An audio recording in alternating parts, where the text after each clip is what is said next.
married to an alien, but her seductive sister won't wait. The first time Nico Reeves saw Alara Zith, he nearly dropped his presentation tablet.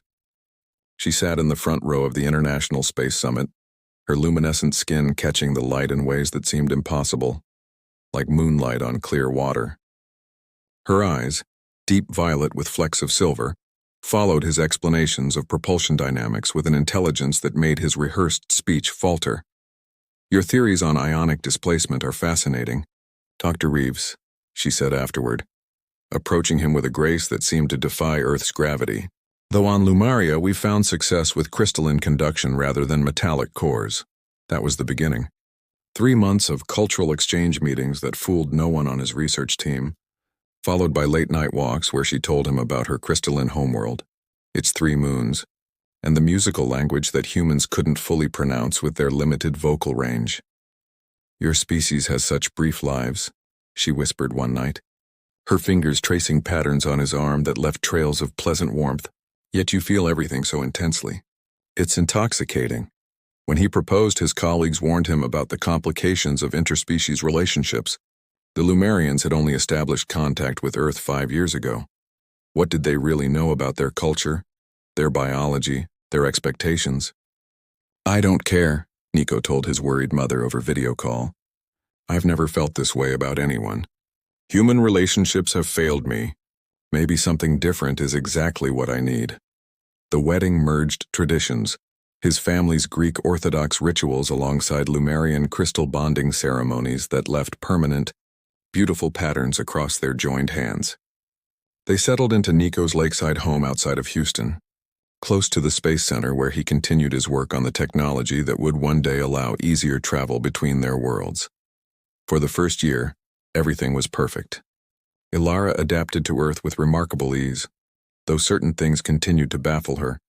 The human obsession with processed food, the complex social rituals around holidays, the concept of pets. Their intimate moments together transcended physical differences, creating connections that felt both tender and cosmic.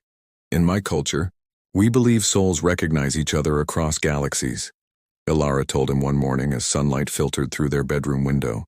"Finding you makes me think that's true." Then came the message from Lumaria. Alara's sister was coming to Earth for what humans would call cultural education. Nico thought nothing of it, even looked forward to meeting more of Alara's family, until Vex arrived at their doorstep, her eyes a deeper, almost hypnotic purple, her smile holding something that looked dangerously like challenge. "Unwelcome guest." "My sister didn't mention how attractive Earthmen are," were Vex's first words to Nico as she stepped into their home, her crystalline travel case hovering behind her. Unlike Alara's tall, willowy form, Vex was more compact, with sharper features and a perpetual half-smile that never quite reached her eyes. Alara embraced her sister with the formal Lumarian greeting, foreheads touching, hands clasped at the wrists, but Nico noticed tension in his wife's shoulders that he'd never seen before. Vex was supposed to study at the Lumarian embassy, Alara explained later that night, her voice unusually tight. Staying with family wasn't the original plan. Within days, Vex had transformed their peaceful home. She played Earth music at all hours, fascinated by what she called primitive rhythms.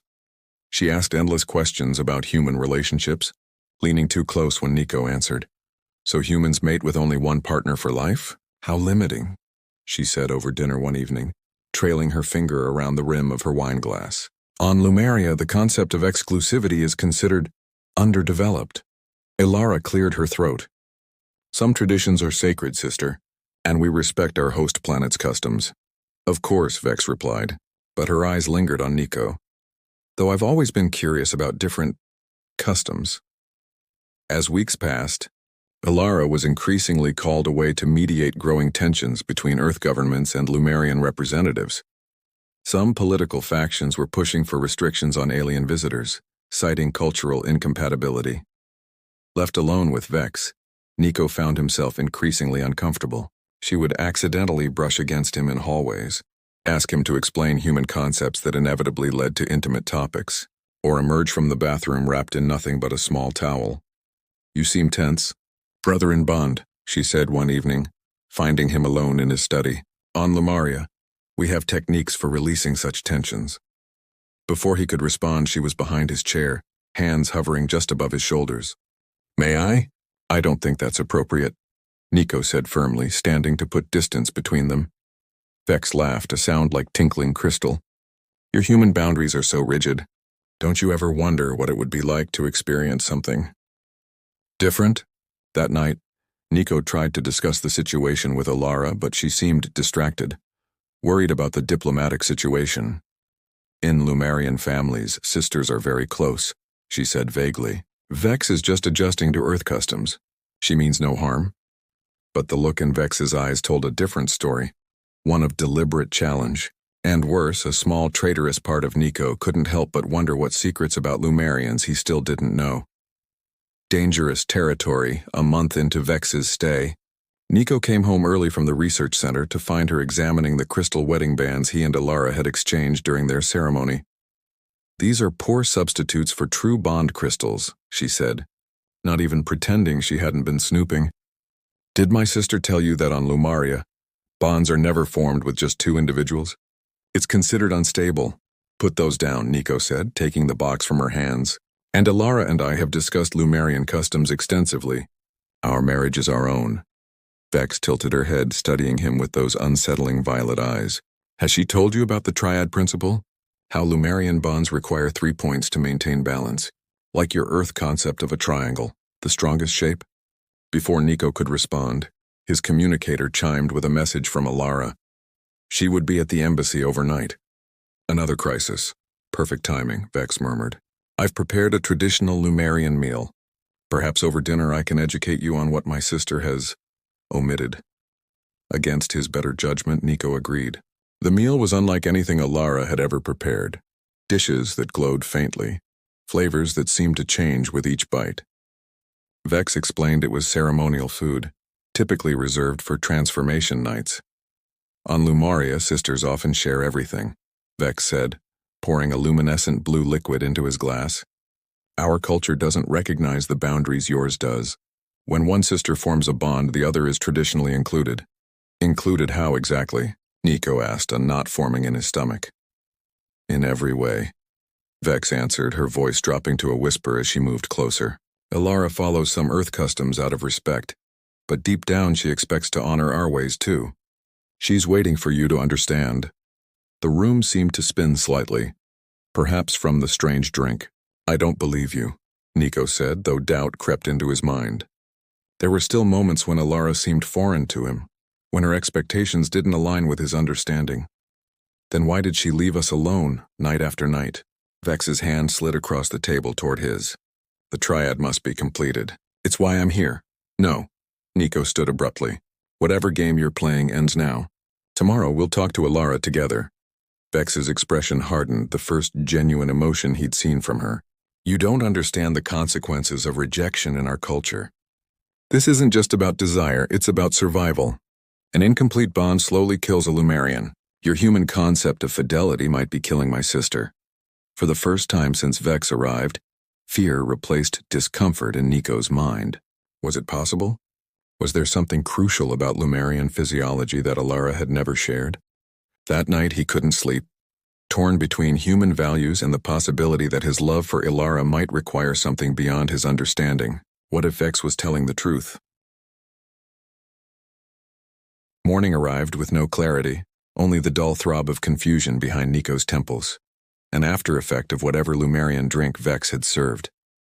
He found her in the kitchen, preparing a steaming beverage that smelled of cinnamon and something alien. "This will help," she offered, her manner softer than before. Last night was perhaps too much information at once. Nico accepted the cup but didn't drink. "I need to speak with Alara now. She's in transit. The diplomatic situation has escalated." Vex's expression turned serious. "You think I'm lying about our customs?" "I think you've been trying to seduce me since you arrived," Nico countered. "That has nothing to do with cultural traditions." Vex laughed, but without her usual malice. "Perhaps both can be true. I find you fascinating, yes, but the triad principle is real. You can research it in the Lumarian cultural database. I'm surprised Alara never shared this with you." Nico spent the morning in his home office accessing the secure extraterrestrial cultural archives. What he found sent a chill through him. detailed descriptions of Lumarian bonding physiology, the biochemical exchanges required between three individuals, the slow cellular degradation that occurred in incomplete bonds. But something felt wrong. The timestamps on these entries showed they'd been added to Earth's database only 3 weeks ago, right after Vex arrived. When confronted, Vex's composure finally cracked. "You weren't supposed to check the metadata. What's your real purpose here, Vex?" Nico demanded. "Is Alara in danger?" Their confrontation was interrupted by the front door opening. Alara stood there, her normally luminescent skin dull with exhaustion, her eyes moving between them with a mixture of resignation and sorrow. "I see my sister has been educating you," she said quietly. Vex spoke rapidly in their native tongue, musical syllables that Nico couldn't follow. Alara responded sharply, her voice carrying an authority he'd never heard before. "Enough, Vex, the game ends now." Alara turned to Nico. "My sister is here on a mission. Not diplomatic, but personal. She's here to test you." "Test me? For what?" "For worthiness," Vex interjected, defiant despite Alara's obvious anger. "Humans have never been accepted as true bondmates before. The Council permitted your union only with conditions." Alara's eyes filled with a liquid silver that Nico recognized as tears. "I didn't tell you because I believed it was unnecessary, that the tradition was outdated. I never thought they would actually send someone. Send her to what, tempt me into betraying our vows?" The pieces finally aligned. This was all some twisted loyalty test? "It's more complex," Alara said. "In ancient times, when Lumarians bonded with other species, the bond was tested through temptation by family. If the non-Lumarian partner remained faithful, they were deemed worthy of genetic integration." "Genetic integration?" Nico echoed. "The ability to have children," Vex applied, her tone suddenly clinical. "Cross-species fertility requires genetic approval from the Council. I was sent to determine if you were worthy of continuing your lineage." The betrayal cut deep, not just Vex's manipulation, but Alara's silence about something so fundamental to their future together. "You should have told me," Nico said to his wife, voice hollow. "We could have faced this together." "I was afraid," Alara admitted. "Afraid you might leave if you knew how much our people would interfere. Afraid of failing the test myself." "What test did you face?" Nico asked. "Whether I would choose you or my people's traditions," she whispered. "I chose you by staying silent, and now I may have lost both." 3 days passed with minimal communication. Alara slept in the guest room while Vex, despite Nico's insistence she leave, remained, claiming she must complete her report to the Council regardless of the outcome. On the 4th morning, Nico found Alara by the lake, her reflection rippling in the still water. "I've been researching Lumarian law," he said, sitting beside her. "There are precedents for challenging Council decisions." She looked at him with surprise. "You still want to challenge them? After everything?" "I married you, not your Council," Nico said simply. "But I need complete honesty between us. No more secrets, no more hidden traditions or tests." Alara's hand found his, their matching crystal patterns glowing faintly at the contact. "There's something else you should know. Vex wasn't entirely lying about the triad principle." Nico tensed, but she continued quickly. "Not as she described it. But Lumarian relationships do often involve complex bonds.